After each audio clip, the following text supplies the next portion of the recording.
শয়তান আল্লাহর হুকুম অমান্য করার কারণে সে চিরস্থায়ী জাহান্নামী হয়েছে। শয়তান চাই তার সাথে আমাদেরকে জাহান্নামে নিয়ে যেতে।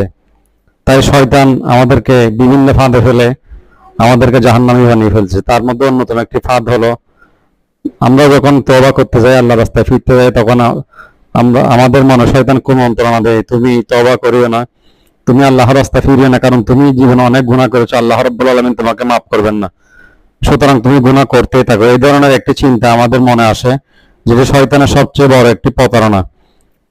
আল্লাহ রাব্বুল আলামিন পবিত্র কোরআনে ভিন্ন কথা বলেন। আল্লাহ রাব্বুল আলামিন বলেন, তোমরা যত গুনাহ করো না কেন, তোমরা আমার রহমত থেকে নিরাশ হয় না। কেউ যদি অনুতপ্ত হয়ে খাটে দিলে তওবা করে আল্লাহর রাস্তায় ফিরে আসে এবং পাপ থেকে বেঁচে থাকে, তাহলে আল্লাহ রাব্বুল আলামিন বলেন, আমি শুধু গুনাহ কমাই করব না, আমি তোমার জীবনে যত গুনাহ করেছো সকল গুনাহকে আমি সওয়াব দিয়ে বদলিয়ে দেবো। সুবহানাল্লাহ। তাই শয়তানের এই ধরনের প্রতারণা থেকে দূরে থাকবেন। আপনি যত বড় গুনাহগার হোক না কেন, তওবা করে আল্লাহর রাস্তায় ফিরে আসুন ইনশাআল্লাহ।